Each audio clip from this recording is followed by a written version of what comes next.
Thanks so much. You ready? Oh, yeah, I'm waiting for I was told to wait. But I'll start by saying I was pretty nervous to do this, as I always am when I speak in front of a group. And I told my mother, and she said, if there's one thing you're good at doing, it's talking. So hope it works out for me. Also, as a side note, because I'm a millennial and it's all about me, I'm gonna tell you guys that I have some exciting news. My first short story was published today in Guernica magazine, so you can read it on guernicamag.com. Thank you. So if this doesn't go well, at least there's that. But today I'm going to talk to you about millennials and technology. And we'll talk about 2 behaviors, 3 trends, and kind of 2 observations that I've had. But first, we have to understand who millennials are. There's obviously a lot of talk about millennials happening everywhere, in the media, among brands, just everyday people judging them. Millennials were born between 1980 and 2000, so they're between 13 and 32 years old. I have to read these. I'm really bad at memorizing. There's 80 million millennials, which makes them the biggest age grouping in America, and that gives them a lot of power as consumers. And that's why part of the conversation is so prevalent around millennials. Millennials worldwide are more similar to each other than any generation that came before them. With the effects of the Great Recession, over 13% of millennials are unemployed. The national average is about 7% right now, and we're not even counting all the millennials who are underemployed, which is significantly higher. But of course, we all know that they're the most educated generation. They have a lot of bachelor's, master's, and PhDs, and because of that, they're the most indebted generation as they leave college and enter the workforce. And they are always connected. I have a colleague who's 25 years old, and she often tells me that the night before she fell asleep while looking at her phone, and it crashed into her face, and that's why she has a little bump on her nose. So a lot of you might have seen this article that came out a few months ago in Time magazine, Joel Stein's article about millennials. It was called the Me generation. And it wasn't the most flattering article. So Joel said that millennials are narcissistic, lazy, entitled, selfish, shallow, stunted, and apathetic.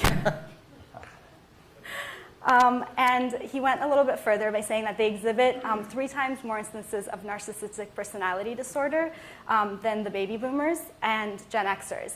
And what's interesting about that, as I was doing a little bit of research, is I found there's actually a lot of debate within the psychology community about narcissistic personality disorder, because as our values change, so does our definition of narcissism. He also said that 40% believe they should be promoted every 2 years. I think I should be promoted every 6 months. And more 18 to 29-year-olds live with their parents than with a spouse. And he thinks that's a bad thing. Millennials did not like that, and they took to the internet and Tumblr, and they did what they do best, which is create some memes. The meow, meow, meow generation, the unemployed generation, and the indentured generation. I love that evil mom laughing. So hello, my name is Naz, and I'm a millennial. And if all of the social networks that are listed up there, and a bunch that I couldn't fit in, aren't evidence enough, by the way, follow me, like me, befriend me, share with me. Here are some selfies to prove that I am a millennial.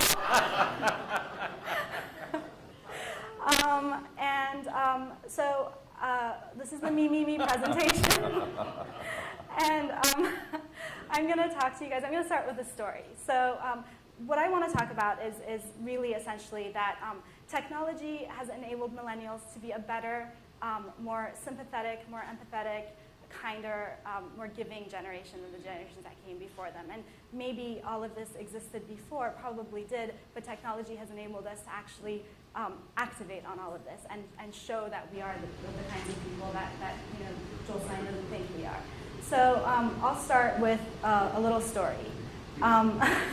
A few years ago, I was on Facebook one night, really late at night, and found out that 2 of my friends, they were more acquaintances than close friends, were separating. They were getting a divorce, and they were airing all of their dirty laundry out on Facebook. It was horrifying and totally enthralling. I wanted to shut off my computer. I wanted to defriend them, but the voyeur in me was like, oh my God, I can't believe this is happening. and also like cringing at the same time. And so that happened, and it was over, and in the big scheme of things, pretty insignificant. Not long after that, I got married. This is a picture of me on my wedding day.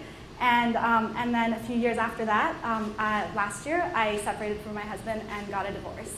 And one of the first things that I thought of, now, again, because I'm a millennial, most of my friends in my age group are still partnering off and getting married, and a few are having children. None of them have reached, I'm a trailblazer, none of them have gotten divorced yet. That's something that they have to look forward to.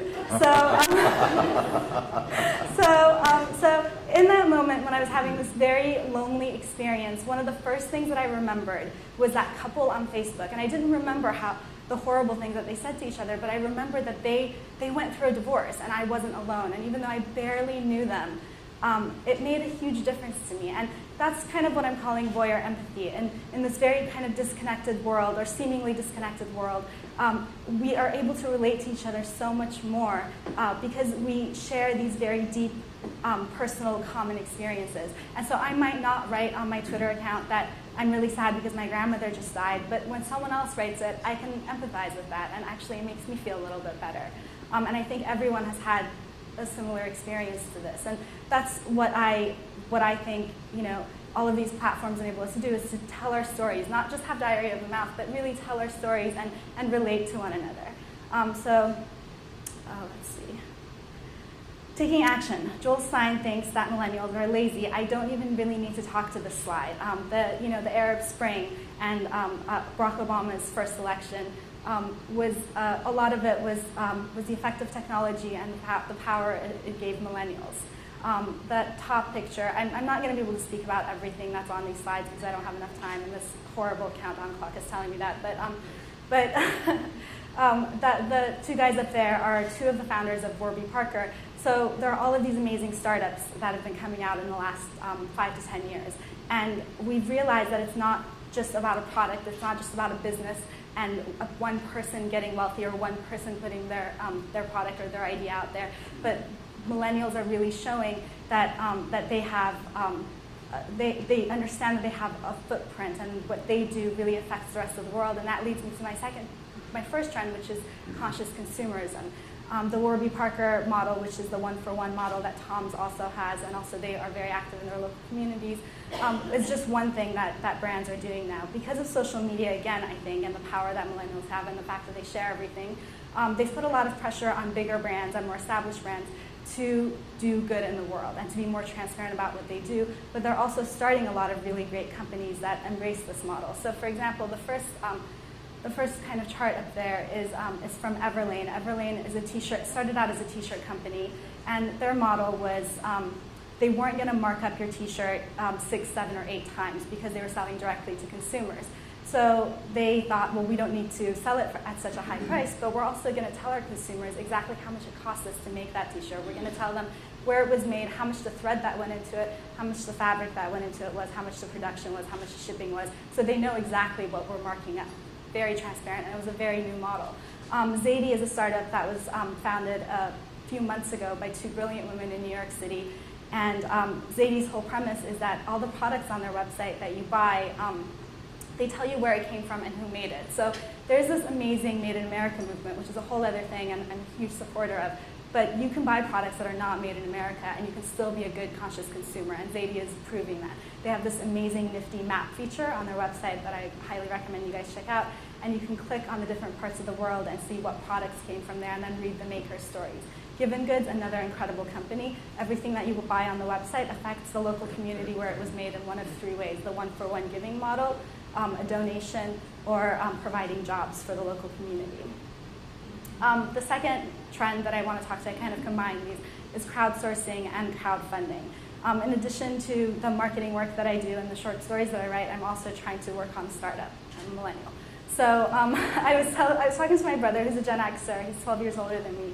And I was telling him, well, I think that to have my samples made, I might do a Kickstarter. And he said, what's Kickstarter? And most of you know what it is, but I explained to him that it's a crowdfunding platform. So I put my idea on there, and then I asked my friends and family to support me by giving me a little bit of money and helping me realize, my dream. And he said, oh, so they invest in your company. And I said, no, it's not an investment. I might give them a little gift, but really they're just giving me the money. There are platforms for crowd investing. They're not available in the US yet, but they are available in the UK. And he just was flabbergasted. He was like, well, that's charity. How can you ask people for money and not give them a portion of your business?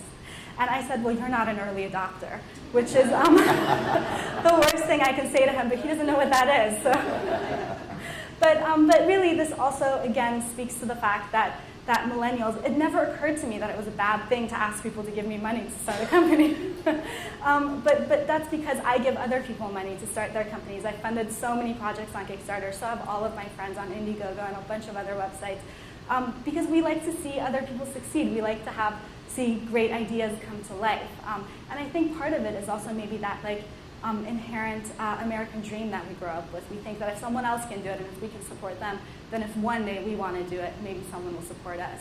And in terms of crowdsourcing, I'm sure all of you have experience with this. You put a question on Facebook and 100 people respond to it, and it's amazing. You're crowdsourcing an answer, right, on Twitter, on Facebook. An example that I want to talk about is a game called Fold It. So a group of scientists, and I'm not a scientist, so I'm going to just say this as abstractly as possible so I don't make too many mistakes, but they had been working for 10 years to map a protein in the AIDS virus, and they were not able to do it. So one of the scientists created a game and put it online and crowdsourced essentially a solution. So gamers came online and they worked together in 3 weeks to map this protein that it had taken scientists 10 years and no success. The sharing economy and peer-to-peer is the death of ownership. I like buzzwords. So I think that another thing that is different about millennials is that we're not just generous with our time and our money and our social networks, but also with our resources and our possessions. We realize that we can experience more if we own less. So I'm no longer buying music on iTunes. I have Spotify or Rdio. I have a subscription to those services. A friend of mine recently rented a house on Airbnb and invited her parents to stay with her on vacation. And they said, what are you, crazy? Why would you stay in someone's house? Go to a hotel. And that was interesting because it was such a foreign concept to them. It wasn't just a vacation rental that like they were used to. It was actually someone's house, that person lived in that house, and that house was just vacant for the duration of this vacation. And I'm sure that you guys have heard of a lot of these, but another new company that just launched in Boston and San Francisco that's really interesting is Flightcar. So Flightcar is a concept where instead of going to the airport and paying for parking, you give your car to Flightcar and they rent it out to someone else. So not only are you not paying for parking, but you're making a little bit of money and someone else is paying a little bit less than they would with a normal car rental. Okay, good. I've been speeding through this. I thought I wouldn't have time. And so the observations that I have is that, I hear so many people criticize technology and criticize social media and say, it brings out the worst in people. It shows that we're not good. And of course there's cyberbullying. Of course there's a lot of horrible things that happen on the internet. But I think we are actually good. And the reason I think this is very narcissistic. I realized recently that I'm not that unique. And if I'm sharing more good things than bad things, then other people are sharing more good things than bad things. There are more double rainbows and pictures of Grumpy Cat on the internet than there are of people being mean to each other, right? And I was thinking, I use Yelp a lot to find reviews to figure out where to go. And I also post reviews, but I do not like to post negative reviews on Yelp. It's not worth my time or energy. I just won't go back to the place if I had a bad experience, but I post a lot of positive reviews. And so I looked it up, and it turns out that 39% of reviews on Yelp are actually 5-star reviews, and 27% are 4-star reviews. That's the majority of reviews on Yelp are actually really positive. Not that many people write horrible reviews. 13% are 1-star and 8% 2-star reviews. And then I looked at Reddit. So a lot of the things that go viral actually I think originate from Reddit. It's basically kind of like a listserv where people post things and then vote on whether it's interesting enough for other people to see it or not. And the things that get voted get the most votes move up to the top, and that's how they go viral. And in 2012, the most viewed posts on Reddit were an interview with Barack Obama, a post about pictures that make you laugh, and your favorite picture on the whole internet. These are really sweet, lovely things. So in conclusion, 90% of millennials feel it's their responsibility to make the world a better place. That's up 10% from Gen X and baby boomers. 72% of millennials want to create things that people will love. And 75% of millennials say it's important to have a side hustle that could turn into a career, and that's being called sidepreneurship now, which is what I'm doing. So that's it. If you have any questions about anything else, you can talk to me after.